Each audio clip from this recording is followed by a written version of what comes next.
Mas maganda ang tatalakay natin Ay, ngayon. dapat lang. Kasi sa madalas na pagkakataon, nagkakaisa tayo ng isipan, no? Oo. Ng pananaw, ng paninindigan. Pero sa pagkakataong ito, mukhang hindi po... Hindi kami sasang-ayon. Hindi ikaw muna, ako ang referee, ha? Parang hindi kami sasang-ayon Ayan. sa naging motion ninyo noong kayo po ay nag-privilege speech. May kanalaman dito sa impeachment ni BP Inday Sara. Ano ba yung tinutukoy mo dyan? Hindi mo sinasang-ayon. Doon sa pumayag po kayo, doon sa punto na i-archive na lamang yung impeachment complaint sa kabila na ang sabi po ng Supreme Court, void ab initio, unconstitutional, at pagkatapos ay immediately executory. Due process. Iyan, po. Immediately Executive. executory. Kaya ang punto namin ang punto ko po doon sa bagay na yun, sir, dapat hindi kayo pumayag kasi may utos ng kataas-taasang hukuman eh. Una bes, wala kayong dapat jurisdiction. Ngayon, in-archive ninyo. Kumbaga, nasa pangangalaga ninyo. Di ang dating tuloy, nasa pangangalaga pa niyo usapin na yun. Para Sen. nagkaroon ng jurisdiction. Oo. Hindi, sinundan ko na lang kasi ang kanilang kagustuhan sapagkat wala naman ay sa ating tuntunin yung motion to dismiss. Hindi nila makita. Okay. Kesa naman sa makipag-away pa ako na wala nga naman doon sa rules ng Senate. Yun. Opo. Ngayon, kung ipapaliwanag ko yung prinsipyo ng residual power, baka hindi nila lalong maintindihan at lalong humaba. Meron Kasi- pa gano'n. Ay, neophyte kayo, Sen. Dapat hindi nyo muna alam. Kaya nga, ayoko nga ipaliwanag sa kanila, Opo. baka gusto ko pa rin panatilihing neophyte ako eh. Ayun. Kasi sa tuntunin, Opo. yung neophyte, Dapat tahimik lang. palagi kang, by rule of thumb, pagka neophyte ka, 1 taong kang tahimik. Abay, sa lower house ka, totoo po yan, ha? Nakikinig ka lang, Opo, nag-aaral ka. Mas marami yung pakikinig at pag-oobserba Opo. Pag-aaral. kesa sa ikaw ay humahalo na sa salitaan. Yes po, oo. Unwritten rule yan, Sen, di ba? Unwritten rule yun. Opo, opo. Dahil nga naman dun sa kakailanganin mo yung maraming mga karanasan. Opo. Tsaka seniority rule ho yan, eh. Lalong-lalo na yung mga kasama mo naman talaga matagal na ron. So, Opo. mas maganda yung ikaw ay nag-observe, Opo. nag-aaral, makakatulong sa iyo para sa ganun. Kung nasa tamang panahon na ang pagsasalita mo, makaagapay ka naman doon sa kanilang kasanayan. Tama po naman yun, Kaya kung gusto ko sanang ipaliwanag yung residual power, Residual power. Opo. na ang ibig sabihin nun, kahit na inallocate mo lahat ang mga powers sa lahat ng mga bahagi ng ahensya ng gobyerno, palaging merong natitira. Kaya residual. Nakaugnay ng... na inherent sa iyo yun. Okay. Kaya sinabi ko sa kanila ganito. Opo. Oo nga, wala sa ating rules. Kaya lang baka hindi nila masyadong masakyan ng residual power. Sa atin kasi ako nakatoka yung gawain na sinabi ng Korte Suprema. Opo. Immediately executory. Tama po. Sino ka kung mag-execute nun? Wala namang ibang inuutosan, kundi kayo lang. Alam ka Senado. naman yung bastonero sa palengke ang mag-execute nun. Oho. Hindi ba? Opo, Alam ka oo. naman yung chief of police ng isang munisipyo. Hindi pwede yun eh. Sa amin lang talaga nakaukol yung gawain. Sinabi niya, yung impeachment complaint na yan, unconstitutional, null and void ab initio, Opo. violative of due process. Well, kahit hindi niya this is immediately executory. Oho. O ibig sabihin yan, may gagawa. Oho. May magsasakatuparan nung kanyang sinabi. May Sino ba yun? Oho. Kanino ba naka-address yun? Sa amin. Yes, sa Senado O ngayon, po yun. sabi niya, wala sa... Wala yung motion to dismiss. Wala sa tuntunin natin. Ngayon, gusto ko sanang imungkahi, kaya lang ayoko nang humaba eh. Meron pa akong gustong imungkahi bukod dun sa residual power. O gusto nyo bang i-convert muna natin ang Senado into an impeachment court? Okay. Convene. Para lang yung motion to dismiss pumasok. Kasi nandun eh. Doon sa rules ng impeachment, nandun eh. Okay. Hindi rin sila papayag eh. Oho. Ba't naman kami papayag? Ano kami bali? Sasabihin na naman nila. So hindi mo magagamit mo lamang yung motion to dismiss kapag ka yung Senado, kinonvene nila yung sarili nila at transform nila ang sarili nila into an impeachment court. Nandoon yung rules of court Okay. that will be used suppletorily. Oho. O, kung kikilalanin ninyo, Opo. papayag ako na susumpa muna tayo, i-establish natin ang impeachment court, at saka ako magmo-motion to dismiss. Oho. Kasi nandun yung rules of court. Pero Hindi rin sila papayag, di ba? yung punto naman do sa ano, yung supplemento, ano? Suppletorily. Suppletorily kahit daw ilang beses mong basahin po yung rules ng Senado, wala rin daw po yun dun eh. Wala nga Sabi doon. ng isang veteran Wala senator. nga, nandun nga doon sa resolution number 39, ito yung rules of procedure in impeachment trial sa Senate. Okay. Doon mo kukunin yung rules of court na gagamitin suppletorily. Kaya ako sinasabi sa inyo, payag ba kayo para doon ko nakugutin? Hindi rin sila papayag eh. Oo nga. Ngayon, pumayag na lang ako, gumamit tayo ng ibang salita na pinsang buo din naman ng motion to dismiss. Aha. Kaya na... Pareho lang. Aha. Minsan matatawa ka lang eh. Tawagin nila na pag tinawag ng Amerikano yan, hair splitting, sabi niya.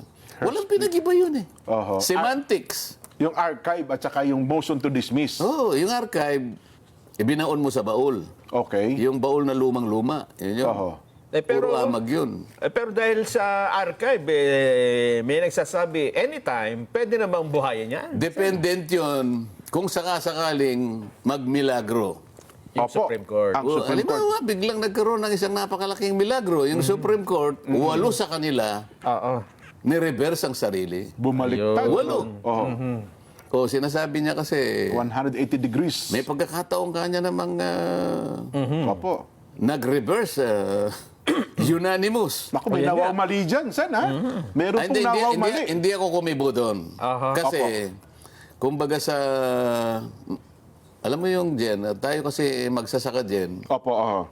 ang magsasaka kuminsan nagiging ano rin manging isda. Ah, okay. Magkahalo yun eh. Oho, oho. Kasi pagkatapos mo maitanim yun, may mga isdang ano eh. Tama, tama. Oh. May variety na kayo ng palay na. Oo, Hindi ka mag-isda ng Hito. hito kayo dalag. Para mahuli mo ngayon, meron kang silo. Hindi ko kasi alam sa Tagalog yung ano, sa Kapampangan ang tawag namin balisasa. Balisasa. Yung, yung balisasa, isang ginawang pangsilo ng isda yon. Opo. Iuumang mo sa tubig yan. Lalo na yung medyo umaagos opo. yan. Ano yan. Oho.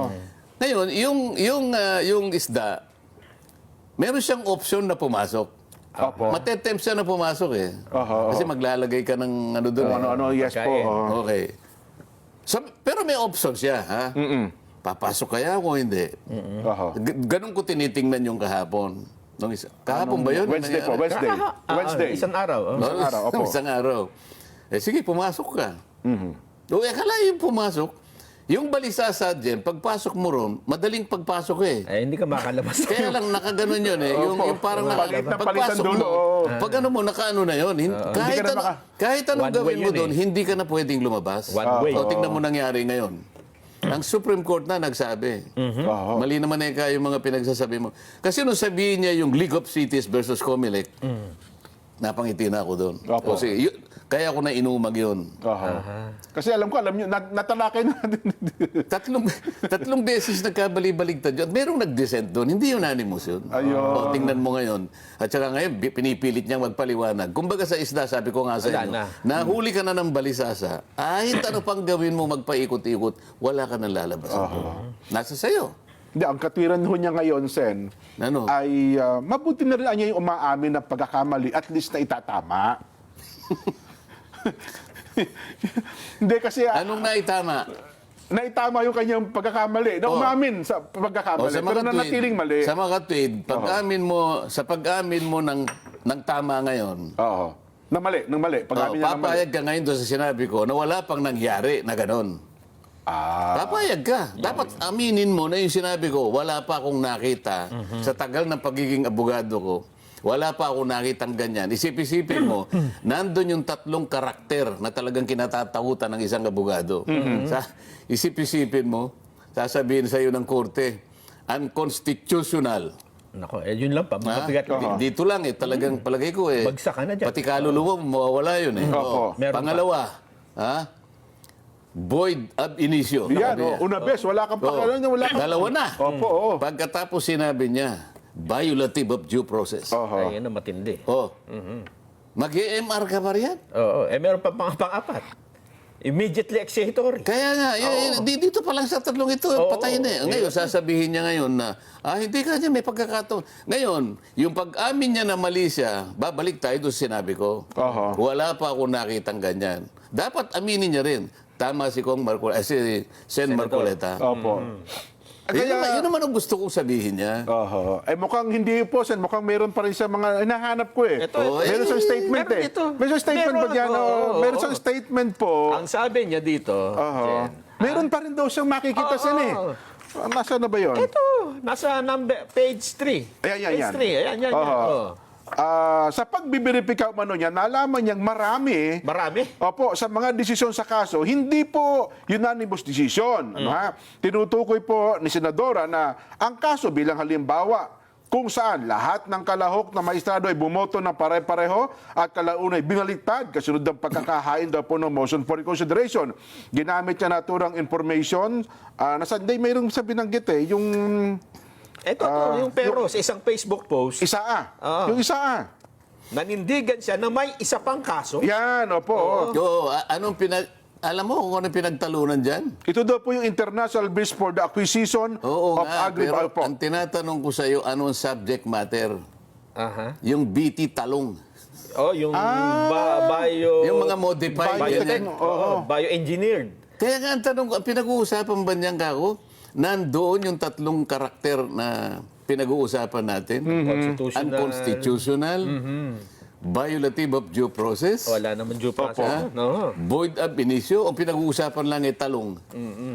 BT tanong pa lang issue doon. Yung BT talong yan eh. Oho. Kasi nga, yung iba, teka, alam mo yung mga modified Organism. yung iba doon ayaw kumain na. So, sabi niya gano'n, yung constitutional right namin na ayaw kumain nun.